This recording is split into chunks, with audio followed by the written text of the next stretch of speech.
There we go. Pop up eventually. Okay. Oh, there we And just to give you a warning, my wife and son went to her grandma's for a birthday party.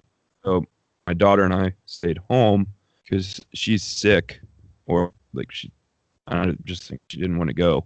But that's cool because I didn't either. So there's a chance she's going to walk down while we're doing this. So Deal. We'll roll. We will roll with it.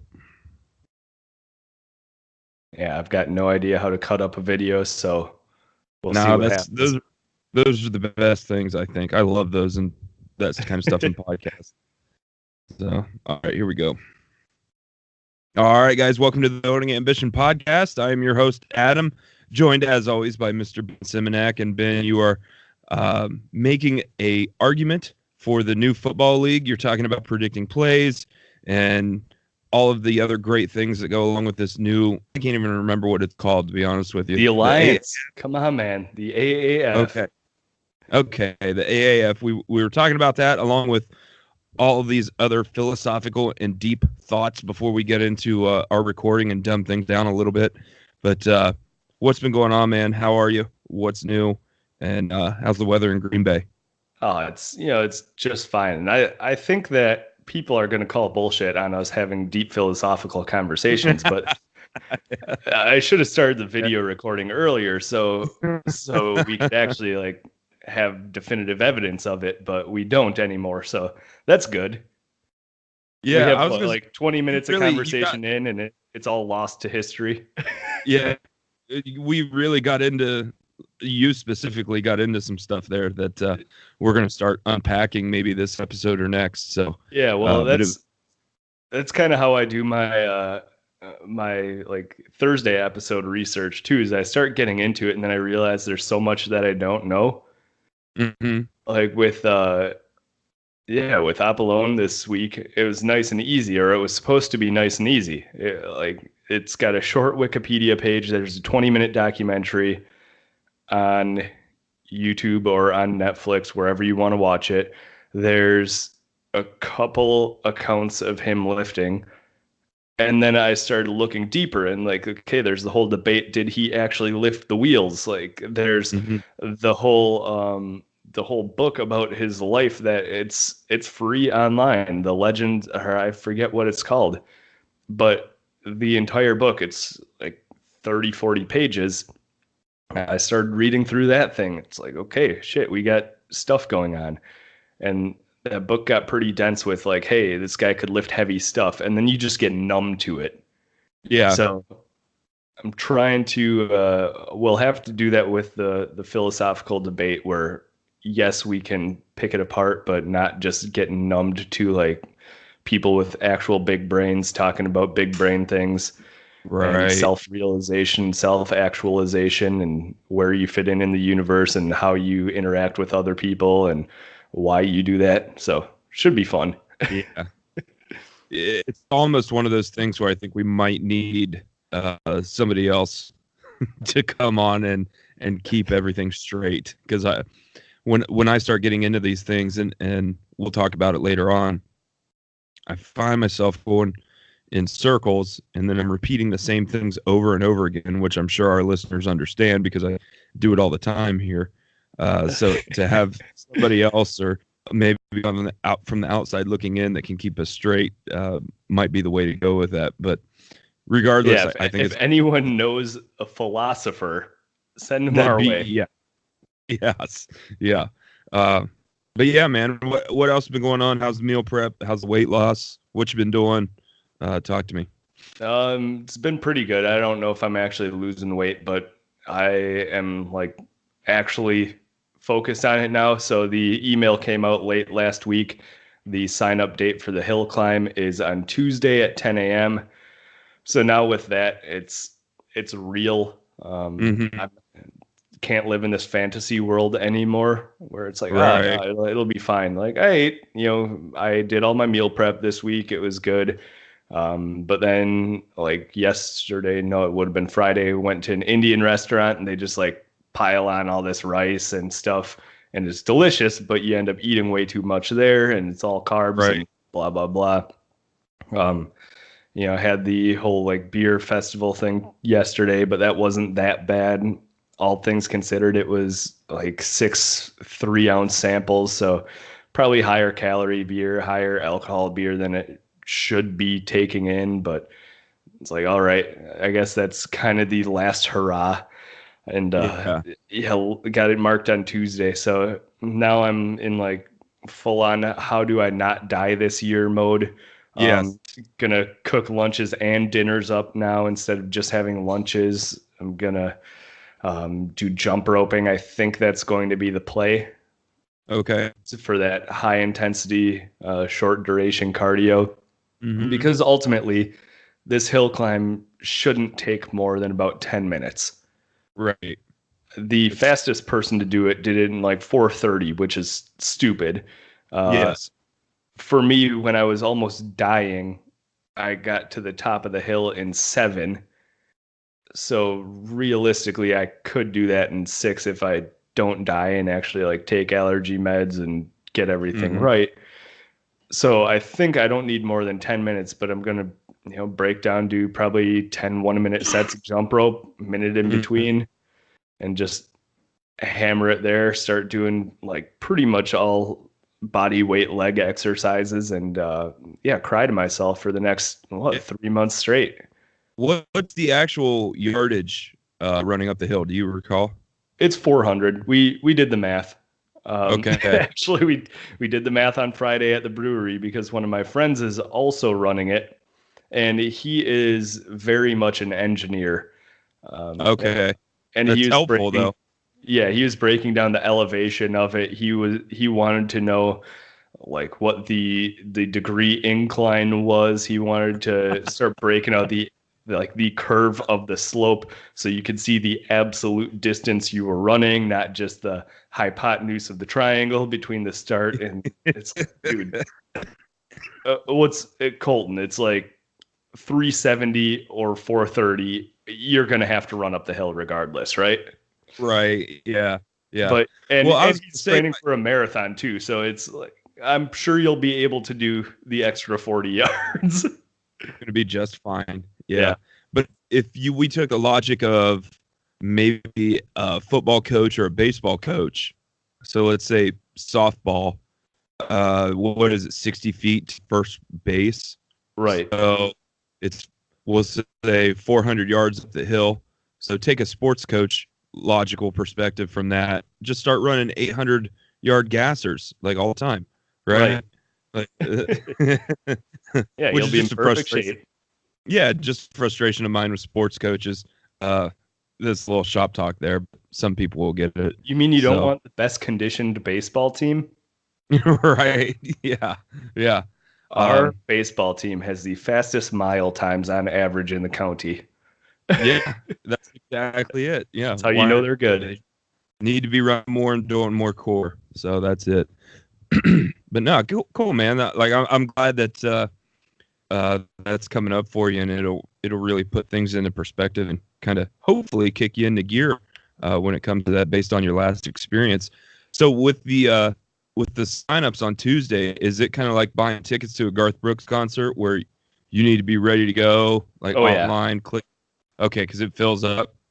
Yeah, it should. I think they doubled their capacity between last year and this year, but you still got to be on it right away. So I'll be sitting on my phone at work, staring at it, looking over my shoulder, like, hey, no one pay attention to me. I'm just trying to sign up for a race where I may kill myself again.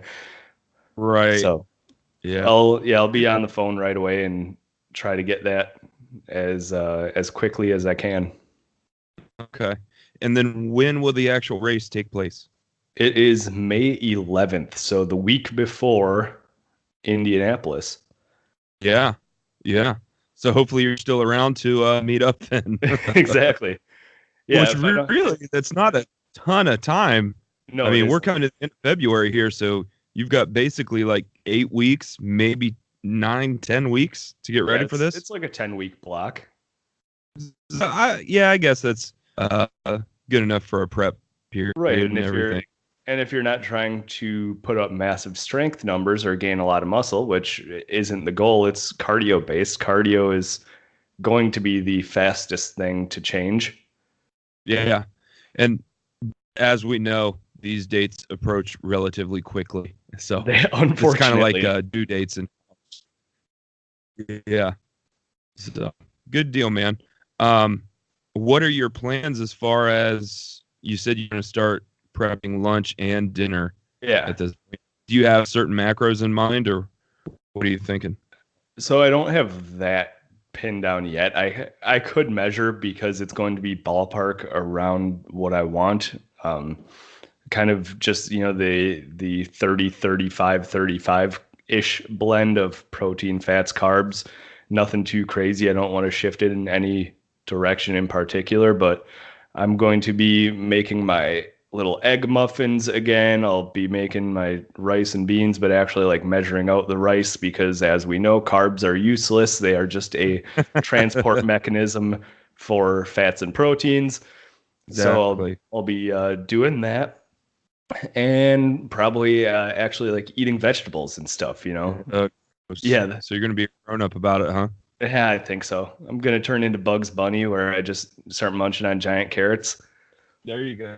That is my accepted form of eating vegetables because I get to feel like a cartoon character and then it's like I'm just cosplaying a person that eats vegetables. Good for you, man. I've been had a really good couple of weeks that I've strung together here. Kind of screwed up just a little bit over the weekends, but I'm not like beating myself up about it. Right. And you guys have to excuse me because I've had a cold for like 10 days. But I've been fasting throughout the day, so about a 16-hour fast, and then just hitting protein and no vegetables, no carbs, and adding some more protein and hot sauces and cheeses at night. Oh yeah. And I'm down, like, let me do the math, almost 9 pounds in 2 weeks. Okay. So, and that's with, weight training and then wrestling and practice. So, which is great cardiovascular work if you've never done it.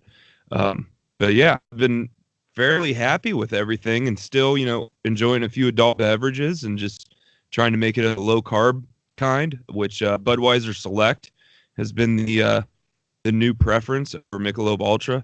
Oh, wow. How'd it get the nod? What's that? How did it get the nod? I just wanted to try something different, man. I'm sick of Michelob Ultra. I don't like, it's just basically water to me. Right. So I feel like the Budweiser Select has a little bit more flavor. Yeah, so I've just been going with that. So I couldn't tell you what the relative carb count is on it, but I knew it was put out there and marketed as a diet beer. So like, that's what I'm with. That's exactly what I want out of my beer is a diet beer. Yeah. So I'll have to start getting into that too now. If I don't want to wholesale like run away from having a beer or two, like, all right, Mich Ultras it is. Yeah. And I haven't been having one. I generally save them for the weekend and I'll have 2 or 3 a night. And then that's pretty much it. And it's satisfying me and getting me through. Haven't really been suffering at all. I found some new hot sauce yesterday I wanted to tell you about. It's like the Market District brand, which I think is the off brand of Giant Eagle, but it is it's got bacon flavor to it. So it's very good on. Yes, it's really good on. I know I was a little skeptical purchasing it. It was only $2.19. Okay. It was great on scrambled eggs with cheese. So I've been enjoying it thus far. Well, there you go. That's all you need. Yeah, you got the preferred hot sauce. You got your drinks figured out, and you said you're not struggling. So it's good. No. You're falling back to keto essentially, right? Basically, I'm just not. I'm getting tired of buzzwords. Calling it so keto. I'm not. Yeah, I eat protein and I fast, and I mean, fasting is just another way to limit your calories, and I just haven't had time really for meal prep, like to worry about my lunches and stuff like that. Right. With wrestling, we have practice till 8 o'clock, and then I got to do schoolwork, and be back up by 5 a.m. So, I mean, there's a pretty small window there. So it's like, I know I can do the fasting. I mean, I've done it for 5 days straight before. So I'll sip on coffee or some sort of tea or whatever throughout the day. I do just fine. Eat when I get home, maybe have a protein shake after wrestling practice and do it again the next day. So I also, you said I covered, some of the big things there, with finding a beer and a hot sauce. I found a jalapeno mustard, that is excellent as well. There you go. So, I mean, it's just, this is what works for me. I'm not going to call it keto because I'm like, everybody's on that bandwagon now. I'm not checking ketones. I'm not trying to get into ketosis. I feel good. It works for my schedule and I'm losing weight. So, but man, think of those sweet Instagram likes you can get by taking everything keto. I know. Maybe I'll start throwing a few of them up there just to up my influencer profile. Chum the waters a little bit. Yeah, see where it goes. But yeah, man, it's just, I mean, this is what works for me. I hate trying to measure out like carbohydrates and all these calories and stuff like that. I can look at my hand and figure out, how much protein I need to be mixing up and everything like that. I'm just tired of trying to measure. And eventually, I'm sure I'm going to get back to that. But I mean, the scale's moving in the right direction and I feel pretty good. So that's really good enough for me. Yeah, and I think we've talked about that before too. It's from the start, you don't need to be measuring everything. Mm-hmm. It helps a lot, but it does. If you're not trying to go from 8% to 6% body fat, if you're trying to go from 38 to 26, it's like, just eyeball it. Yeah. It's like, it's roughly a cup. It's eat a little bit 6 less. ounces. Yeah.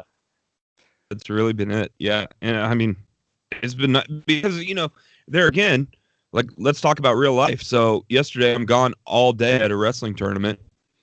It gets to be about 5:00 and they have a hospitality room for the coaches.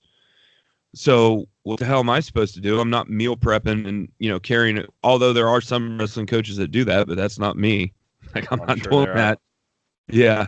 I go in there and they've got a whole cooker full of sloppy joes. So I'll take 2 scoopfuls of that, sprinkle some cheese on it and eat that. And I'm good to go. You know what I mean? Like, I think I'm sure that's the biggest hang up that people get when they first get started. They get overwhelmed with all this prep and measuring everything and like, just make a few smarter choices. Like, we all know what we're supposed to be doing. You don't have to get so overwhelmed by it.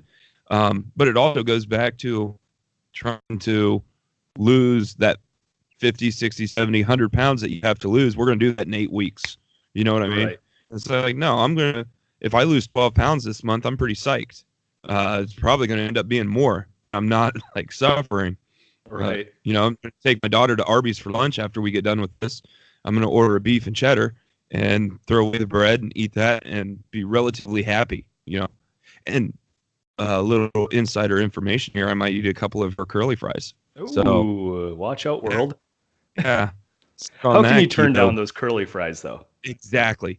And, this was a debate that we were having earlier this week, like the hierarchy of French fries within fast food industries here.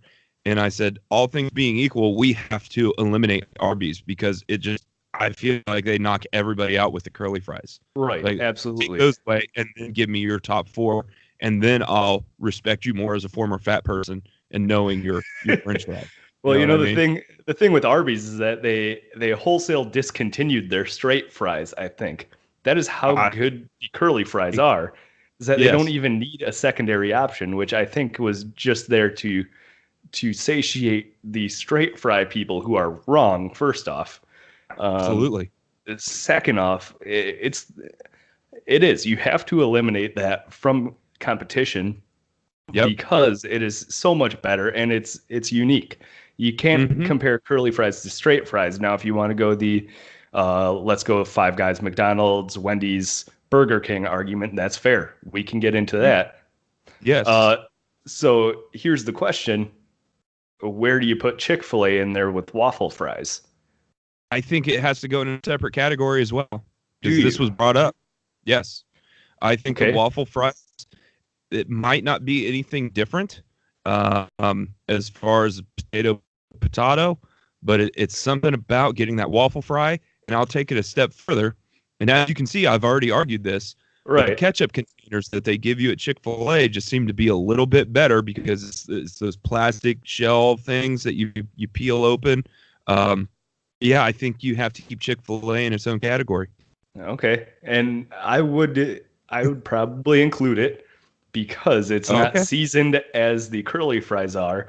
It is still the standard potato in oil finish that we all know and love. But you're right, the game changer is the dipping sauce Yes. for Chick-fil-A, where you can get multiple different dipping sauces, and I think that's the difference where And I'll tell you, maybe then it's not in a different category. yes. And thing that get back to Arby's. Arby's once again beats everybody out with dipping sauce because you have the option of dipping your curly fries in Arby's sauce. And if you don't do that, it's just going to be hard for me to be friends with you because I No. mean, Arby's sauce is amazing. Well, I prefer mine raw, just Okay. straight container to mouth, but I can respect the Arby's sauce. So, okay, real quick, because Just that segment was brought to you by yes, Adam and I were fat. So, okay, let's go back. Five Guys, Wendy's, McDonald's. Yeah. Give me one more that's not Chick-fil-A or Arby's. It's gonna be Burger King or Hardee's, right? Okay, let's go with Burger King because Hardee's gets kind of uh, it shifts a little bit as you go out to the West Coast and becomes I think it's something Carl's else out. Jr. Carl's Yeah. Jr. Yeah. So let's go with Burger King. Top two between those. Okay. My top two are going to be Wendy's and McDonald's in no particular order. Four. Okay. I made the argument for Wendy's because they've really stepped their game up in the past 5 to 8 years, I think, with the French fries. I Okay. feel like being a former 330-pound power lifter, I'm always going to put McDonald's number one because I was looking for that extra sodium. So for Right. me, McDonald's number one, Five Guys number two, but it's a close fight. And I think I go with Five Guys, not based on taste, texture, sodium count, just because they put so many in that goddamn. It's I quantity. really appreciate that. See, and that's my issue with Five Guys is that you get that bag and then you try to set it down on any surface and it's just leaking French fry grease everywhere. Yes. Yeah. Like, if I love it. that bag was more structurally sound, you could wring it out and harvest all that oil for your own deep fryer at home. Absolutely. Absolutely. And you know, I've only experienced Five Guys a couple times in my life, literally maybe twice. But I mean, it's like that, just that real hot girl in high school that one time, like, She danced smiled with at you the whole way. yeah, yeah, and like you know, you were at the school dance or something after a football game, and like she brushed by and touched your arm or something. I think Yeah. that's the hitting those endorphins and things like that. So, but yeah. Anyways, we're a half hour into our intro talking about French fries here. So I hope you guys enjoyed that. Let us know if you agree or disagree. Find us on Instagram. This is a debate where I don't think really anybody's wrong. Nobody's wrong here. So, Yeah, but you all should right, put man. up a poll on Instagram. We'll sort this out. I agree. We're going to come back to this next week because we're doing God's work here. So, anything else you want to cover before we take a little pause for the cause?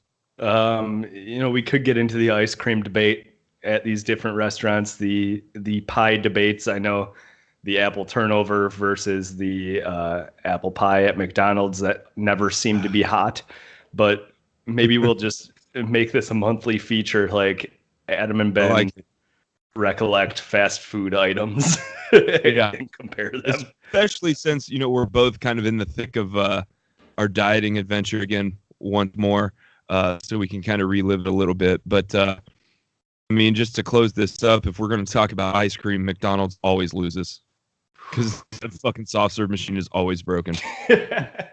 So, Oh yeah. all right, guys, stay with us. We're going to take a little pause for the cause, and I promise we're going to talk about something serious when we come back.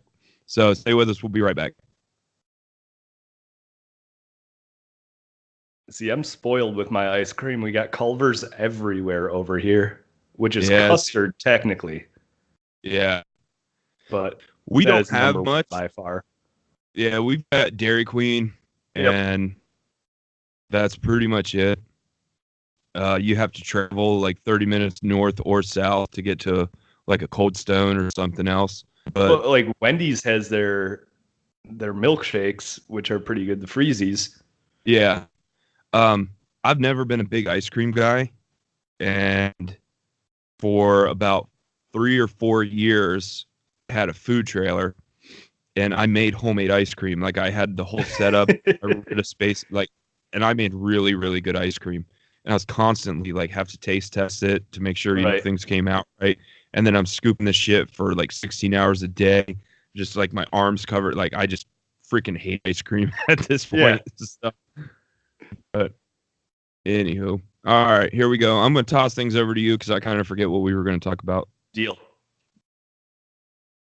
All right, guys, we are back. And just so you know, if you check the video out, you can see Ben and I get into a little ice cream debate for about 30 seconds, just like true former fat kids talking about. But anyways, man, you've got a couple ideas on what we're going to debate or discuss here. So I'm going to toss things over to you and just chime in as needed to everybody's delight. So go ahead, man. Right. So this is one of those times where it's not the most well-constructed argument or thought, but I think we're going to get somewhere close with it. And the question that I had watching all these old school heavyweight, like power lifters, not really power lifters, but just old strong men, and looking at the new strongest men of the time, your Hafthor Bjornsons, your Brian Shaws, your Eddie Halls. I'm trying to figure out in my mind, in this 120, 150-ish year gap, have people got stronger or weaker, or have people always been strong and we just trained differently? So my biggest thing was last week with Apollon. He famously held in an outstretched arm 80 kilos. So roughly 180 pounds. Guy's just holding it with an outstretched arm.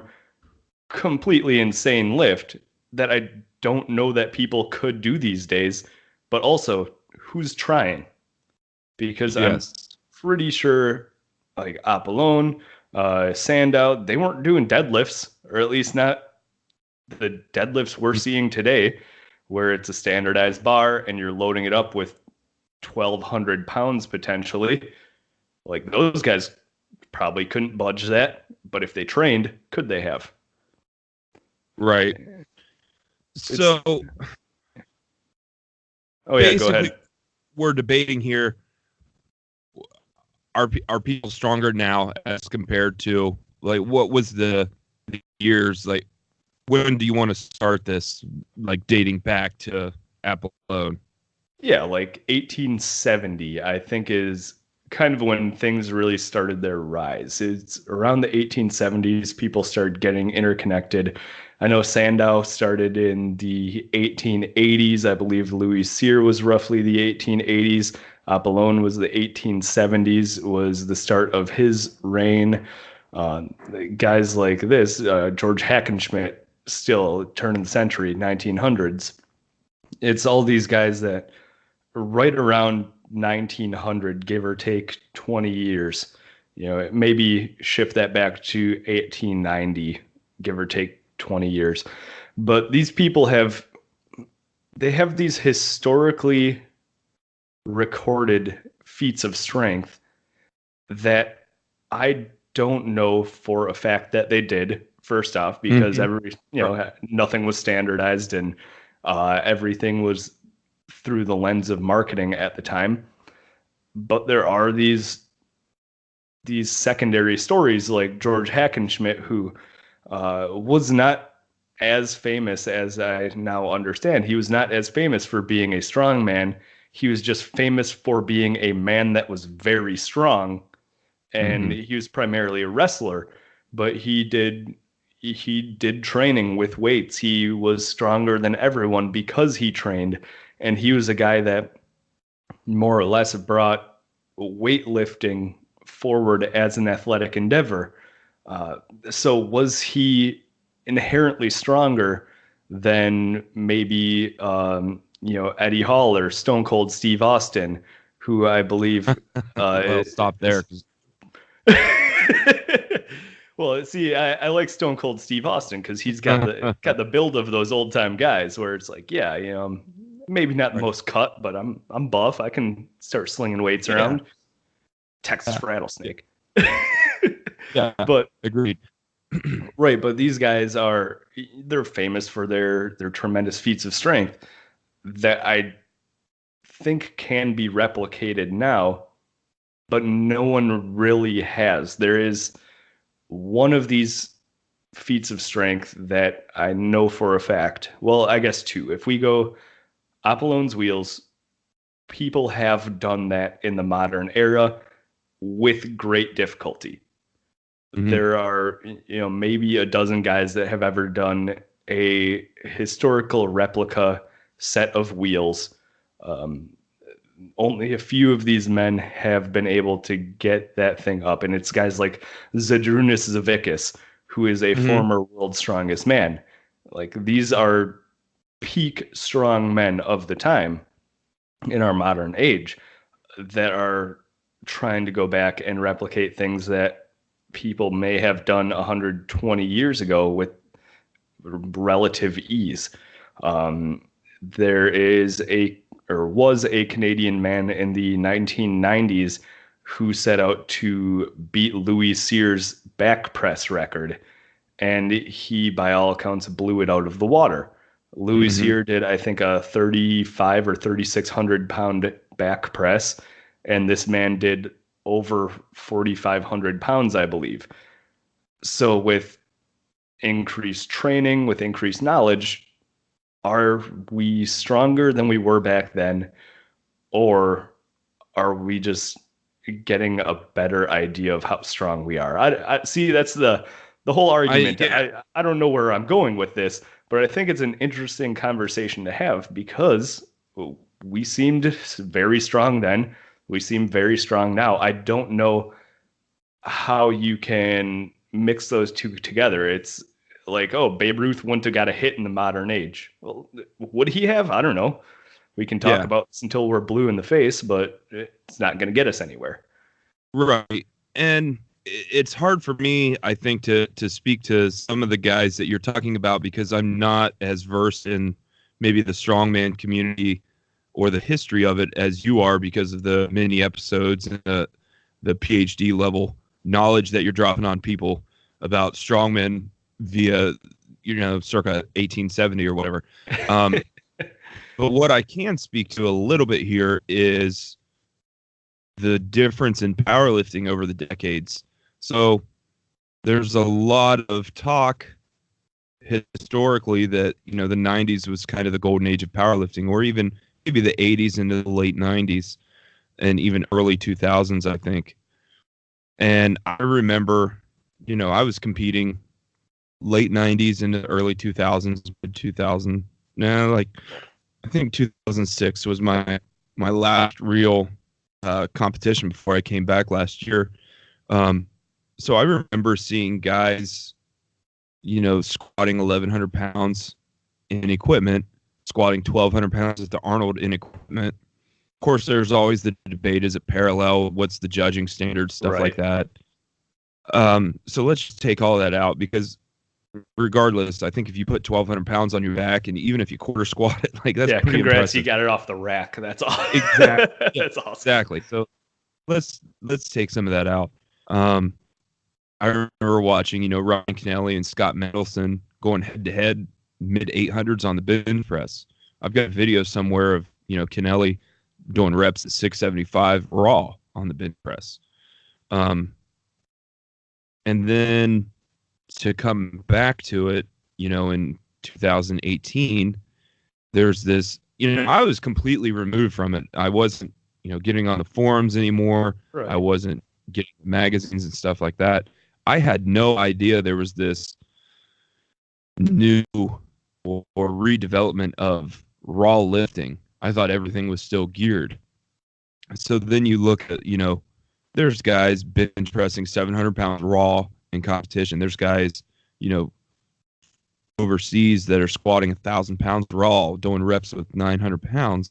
So it's like, who was stronger? Where was it? Or was it, in my mind, it was kind of like the whole 4-minute mile, where it's like finally we saw somebody bench press 600 pounds raw. So now we know it can be done. And now everybody, now it's just a thing. Because when I left, like a 700-pound bench press was pretty elite. And now, like, nobody gives a shit, right? Right. I mean, like anybody with a bench shirt is kind of doing 700 pounds now.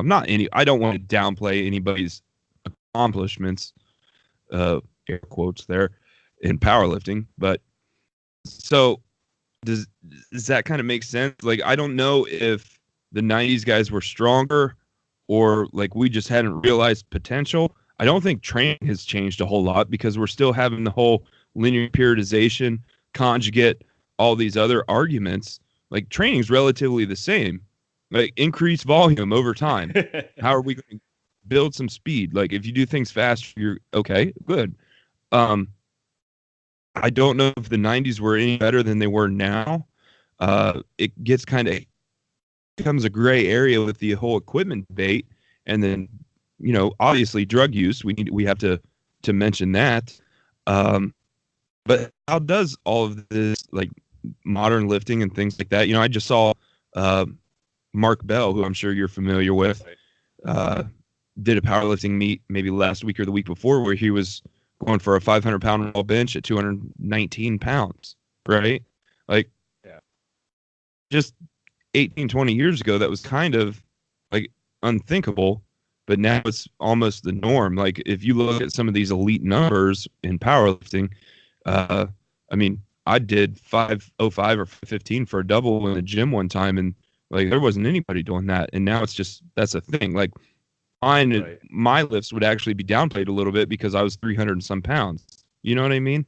So I don't guess if I had to take a stance on this right now, take out the 1870s, like let's bring it up to maybe more modern era for me, like 1970 forward. I don't know if people were stronger back then or it was just the realization of human potential and like, hey, we can actually do this. So now it's not some obscure thing that just somebody's trying to attain. Like, you hit that 4-minute mile and then what, like the following month, 6 or 7 other people do it. You know what I mean? Gonna say, was it like a week later? Yeah. Like, okay, we can do this, so now let's do it. I don't know if that makes sense, but it's hard for me to speak about the whole strongman stuff. Looking back, the guys that I'm familiar with is like the Bill Kazmaier. Like, he was always kind of the gold standard. But to look at him, he's almost an outlier. And it's just this genetic freak because I think, he had all of these powerlifting records as well. And then he goes and he just dominates in strongman. Right. So I don't know. I don't think things have changed that much. We haven't, to me, and you can speak to this a little bit more, studying this in college and everything. I feel like the biggest change that we've had in the whole strength and conditioning community is being able, like the certain measurements we can take now is like velocity and like more accurate sprint times and things like that. But still, if you look at that, we had the ability to take those measurements in the 70s and the 80s. It was financially unreachable for the average person. Like, now I have a Tendo unit in my garage. You know what I mean? Right. So to me, like in the past maybe 15, 20 years, that's been the biggest change in training. And even at that, like, you look back at what Louis was doing and when he was reading some of these texts from overseas, like he noticed, like, okay, they're talking about meters per second here. What is that? Like, so people were doing that too, 30, 40 years ago. So takes me back to my original point. I don't think training has changed that much. Now, from the 1870s to, I don't know, fast forward 70 years later, 1940s and beyond, has there been more? Yeah, probably. I mean, you look at the development of things like Nautilus and different equipment manufacturers come around and things like that, there was probably a bigger change from that point in time. But I don't know, man, over the past 75, 80 years, I just don't think training has changed that much. I think it's just the realization of human potential in my mind. Yeah, and I think you brought up an interesting point a little while ago, that it can be in more of a laboratory setting now. You can accurately tell the difference between the 90s people and the 2019 people because we do have concrete measurements. We do have standardization. We do have statistics. We do have film. We have all of these things that factor into the accuracy of it. And you can tell these people aren't much different at their core, unless you are a guy like Bill Kazmaier. And that's another thing that I was thinking on these. Now, are these statistical outliers like Apollon, he by all means had enormous measurements. He had 10-inch wrists. His forearms were 18 inches, calves were 20. Just an enormous man at 6'3", 260-ish pounds. Today, that's not enormous, but what is the component of him being a genetic outlier, being able to propagate this much strength? And how much did his measurements come into it? Were his muscle insertions just slightly more favorable than the next guy's? Was him being able to get a bigger grip on things? Did that play into it? And how much did the genetic X factor play into all of this? I don't know, but I don't know if there is a way to find out, because when I should find this out, and I should know this offhand, when the barbell was invented, as just like the standard York barbell or whatever it was originally, the removable weights, because it all used to be shot loaded. It used to be non-standard, or just, hey, we found something heavy, pick it up. So I think the biggest difference between then and now is the standardization, and it is that you can compare apples to apples instead of train wheels to Rogue Elephant bar. Right. And from what I'm seeing here, a quick Google search, the modern day barbell you see today in the Olympics and in almost all modern exercise facilities was invented by Caspar Berg in Germany in the year of 1928. The same year was the first barbell used specifically in Amsterdam, and it cuts off from there. So that'd be kind of interesting to see how things trend after that, like you said. And then from 1928 on, when was the next big spike? I'm sure somebody has studied this at some point, because they have PhD programs for all kinds of silly things.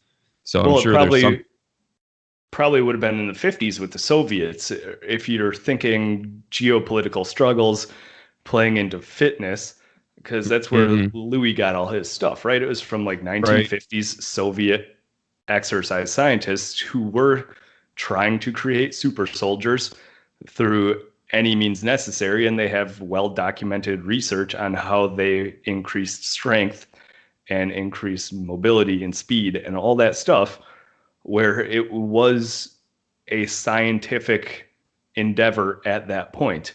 Whereas before, I don't think anyone before World War II was really taking it that seriously. There were the McFadden's running around, there were the Sandows running around, where they were promoting health and fitness.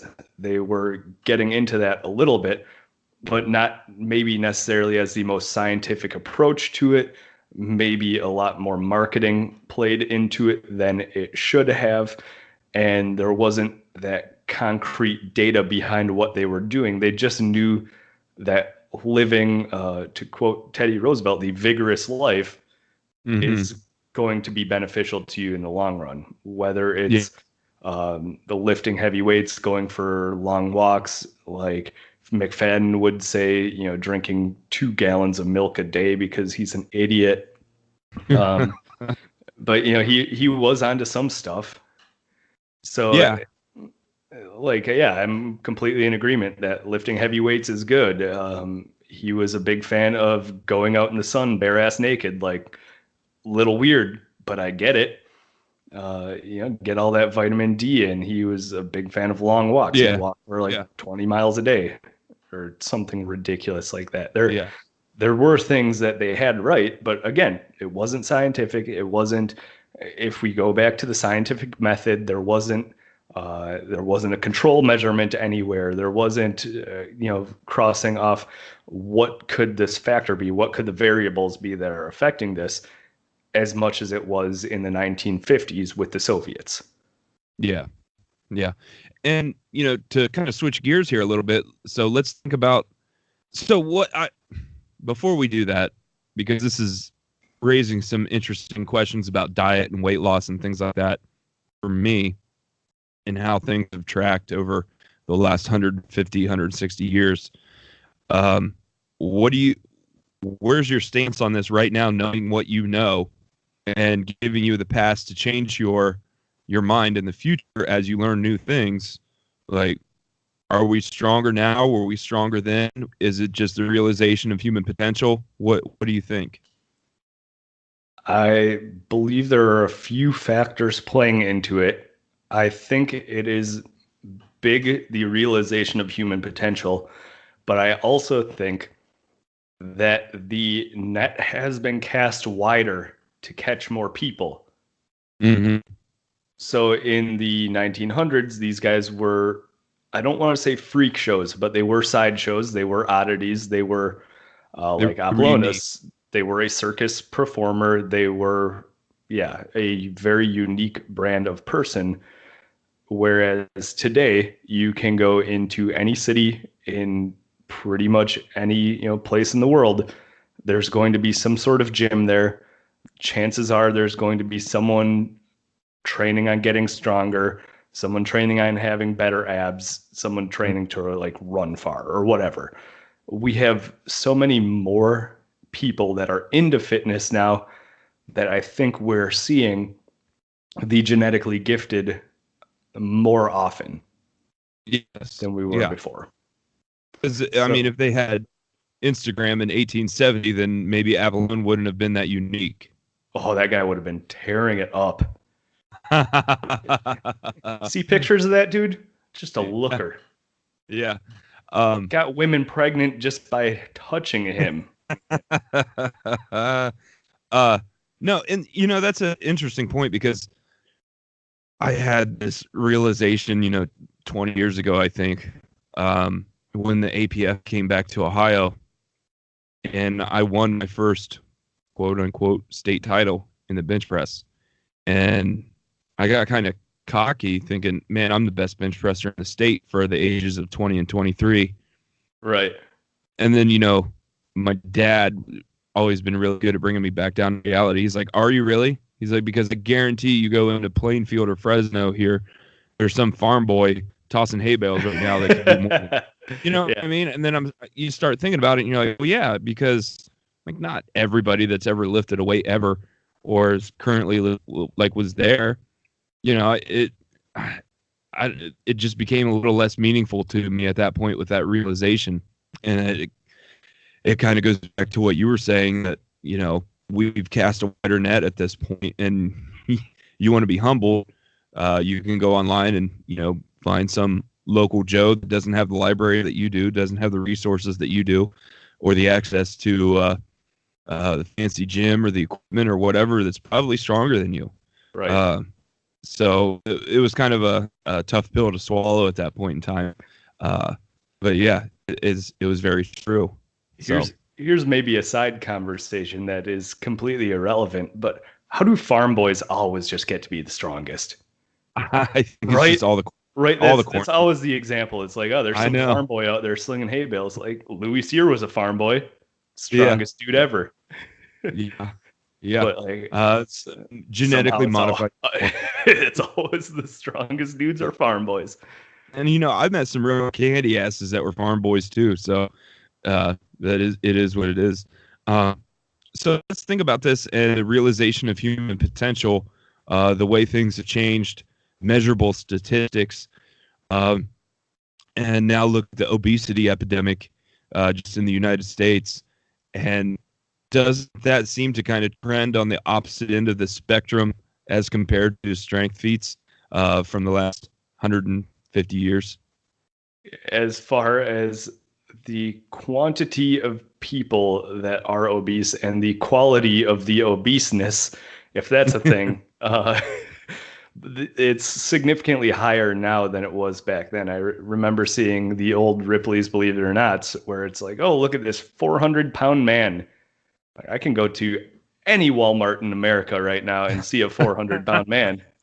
That's exactly what I was thinking. It's like when you think about oddities and circus sideshows and things like that, it was always like world's fattest man or world's tallest man, and I mean now it's just commonplace. And to think about the, kind of maybe not.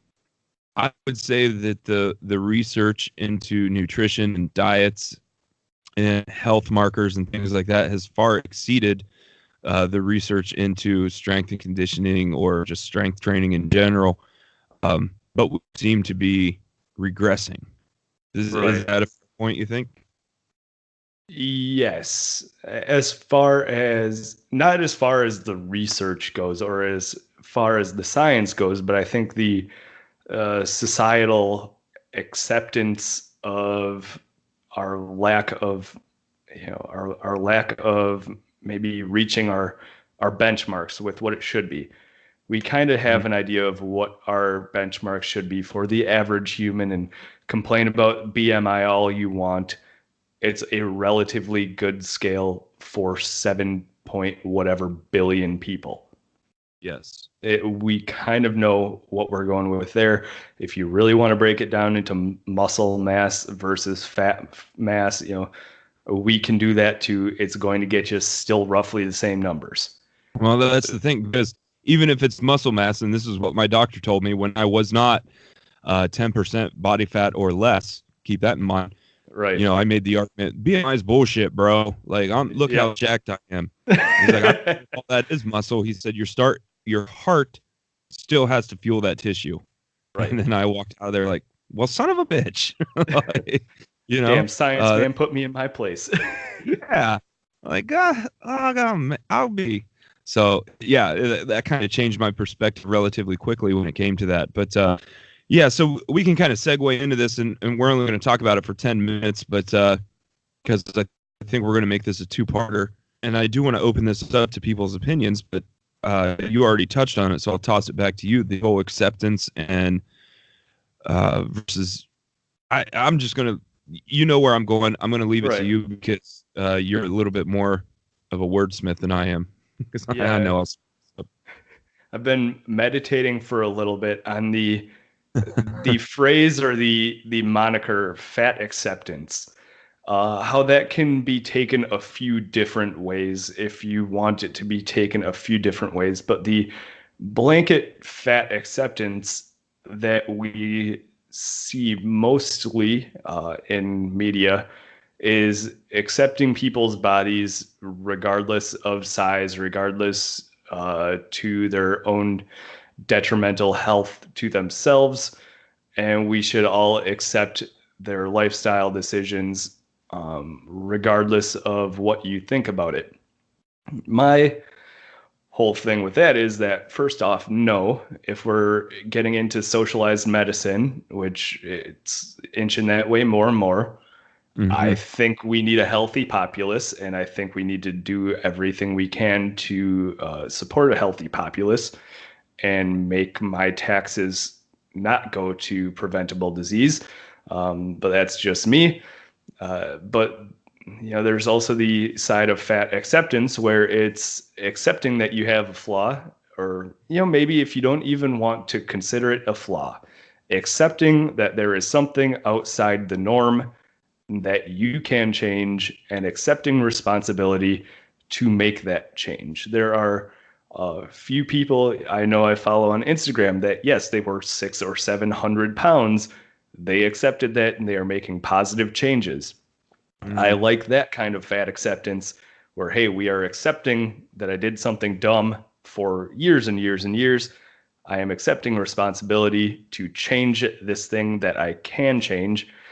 And there's that end of fat acceptance too. But I think it's such a dangerous proposition on the other side where we are wholesale supporting people, like My 600-Pound Life. I think that show is it's very popular for a reason, because we still do get that carnival aspect of the freak show. For lack of a better term, it's still that whole carnival mentality where it's like, wow, look how big these people are.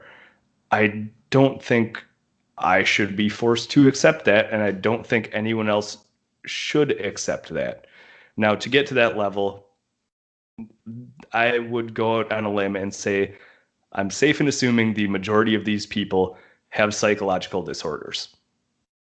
This is not people that just enjoy Little Debbie that much that they went down a rabbit hole and put on 500 extra pounds.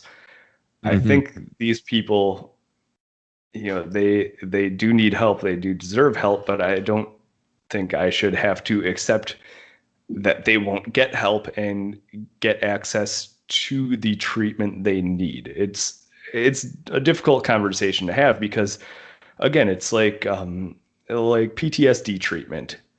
There are a lot of veterans suffering from PTSD. It is a very difficult thing to go out and say, I have PTSD, I need help with this.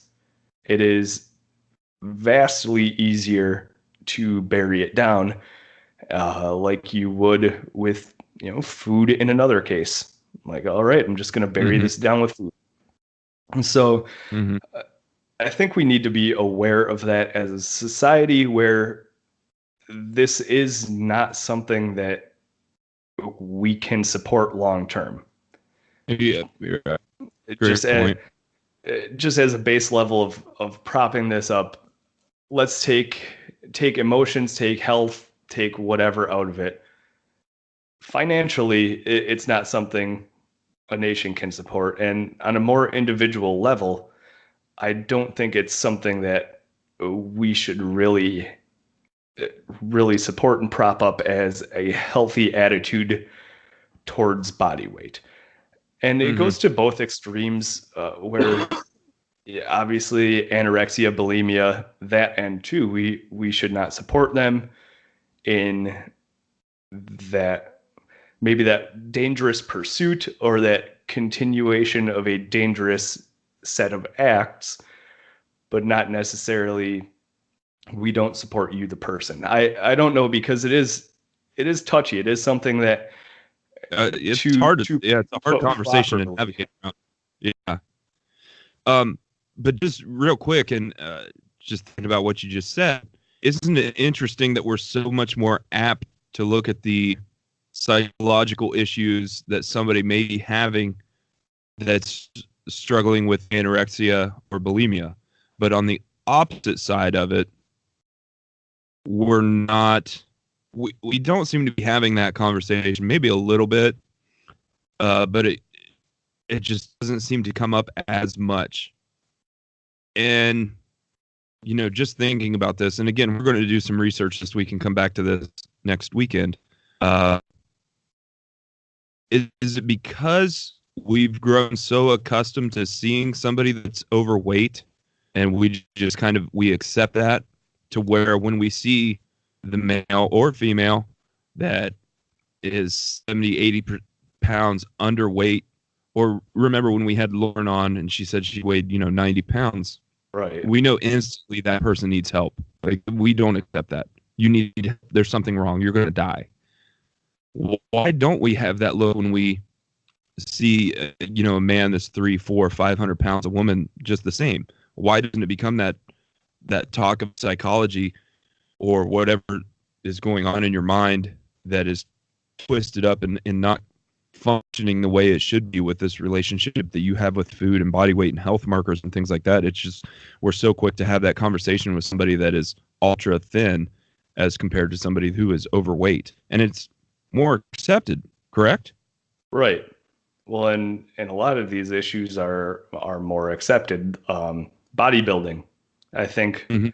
a lot of guys go through body dysmorphia, and again, it's not something I have stats on hand with, but it is something I know exists out there with body dysmorphia, where guys think they are smaller than they are. They need to put on muscle mass. That is the only way they can be satisfied. That's also something that is largely accepted because maybe they look healthy. They don't have body fat. So they must be just fine. When Mhm. in reality, like now you're pumping all kinds of chemicals into you to get like that. It's Mhm. not smart. So I do think there is a certain level of complacency, maybe, or maybe pessimism is a better analogy. And I don't know what the overall feeling is that we're trying to pick out here, but you're right. People are largely more accepting or more satisfied just staying away from it Mhm. than we are the other way. Yeah. And I mean, even to the extent of, like PTSD, because I can talk about it a little bit because we've dealt with it in my family. Um, it's it's so hard to have this conversation sometimes because it's not so, what's the word I'm looking, it's not just right there in front of you. You can't see what's going on behind somebody's eyes or whatever, you Right. know what I mean? But with these conditions, I don't even know if that's the right word, saying condition, but with obesity or the opposite end of the spectrum where somebody is severely underweight because they're vomiting up their food or just not eating, I mean, those are staring you right in the face. And like you said, we have those tangible objective markers now in place that says, okay, while this might skew one way or another a little bit, we really know where you should be health wise. Right. And throw healthy out the window, like just to be optimal, right? For your Sure. size, for your height, your age, this is kind of where you need to be. And but so many of these people, and I'm thinking specifically on Instagram, want to throw those out because of feelings, right? Right. But I mean, these peer-reviewed studies and medical conditions and things like that, they're not based on your feelings, and you should be a little bit uncomfortable with it. I mean, I'm outside the realm of optimal or healthy right now, right? I mean, Yep. I'm that statistic. I'm probably considered obese right now. I'd have to look, and I'll look it up, and we'll talk about it next week. But we're so concerned, and even you and I, we're kind of tiptoeing around stuff, and I guess we need to stop that because we don't want to hurt anyone's feelings. But uh, that just can't be the case when it's coming to these things right now, you know? I mean, because this is important. Like you said, we cannot sustain it as a nation. Healthcare is already at an astronomical rate. Insurance is just crippling to some people. And there's how many people working jobs that they hate because you have to have insurance. If uh, what Hmm. would our taxes be? What would that money be coming out of our check if preventable disease wasn't the number one health issue in the nation right now, right? I, Exactly. I'm not making stuff up right now. These aren't things we can argue. Like this is the data. This is the facts that we have. So it's a conversation that we need to have. But because we have Dr. Oz and Oprah and insert favorite Instagram celebrity and uh, people that want to play touch butt and say, hey, it's okay to be 100 pounds overweight. You need to accept me. Well, then you need to accept the fact that I don't want to funnel money or direction for your blood pressure medication. Right? Yeah, absolutely. You're right, I hitting mean, the nail on the head there. I It's never it's want to be just that like, oh, you're gonna get the hate mob coming after you for speaking the truth. We're supposed to the be a health and fitness podcast. Can't we all be fit? Like, nah, not really. Unfortunately, there well, are and specializations out there. Like, hey, yes, you can be a huge bodybuilder. You can be a skinny marathon runner. You can be an old lineman with a considerable amount of fat that still might not be healthy. You can be a long distance swimmer where you have to put on, a little bit of fat just to keep warm and have energy stores. But there is a point where it just objectively becomes dangerous. Yeah. And I mean, again, we wanted to get into this a little bit today to kind of give people something to think about, because I do want to open it up to people, and we're going to put stuff on social media and so on and so forth to get opinions. But we're going to come back to this next week and really dig into it. And it's something that needs to be talked about, because it is. And here's the question that I will end this on, unless, do you have anything else you want to get out before we wrap this up? I think I'm good.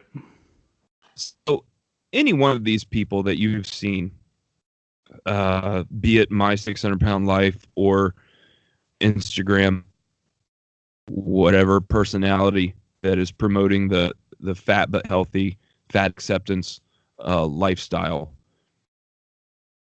if you had to change nothing, talking about these people, you did not have to change your intake, your lifestyle, your habits, your output when it comes to going to the gym or just going outside and moving a little bit more. If nothing had to change, but you could go to that healthy weight, that healthy BMI, according to your medical professional, would you do it? Right. Back next week and we'll unpack that. So follow us on social media, subscribe on iTunes. Let us know what you think. We will be back on Thursday with Ben's mini episode. And then next week, we're going to get into this. So thanks, guys. See you next time. Think we're going to get any DMs on that one? Oh, yeah. Yeah, the clickbaity thing to do is just make the title Fat Acceptance Round 1 or Part 1. You just read my mind. Wait till you see our Instagram this week. Strongman history. You just have to sit through the first 50 minutes of us talking about French fries and strongmen. But then... Yeah. It was a good conversation. I think it was really, really good. Yeah.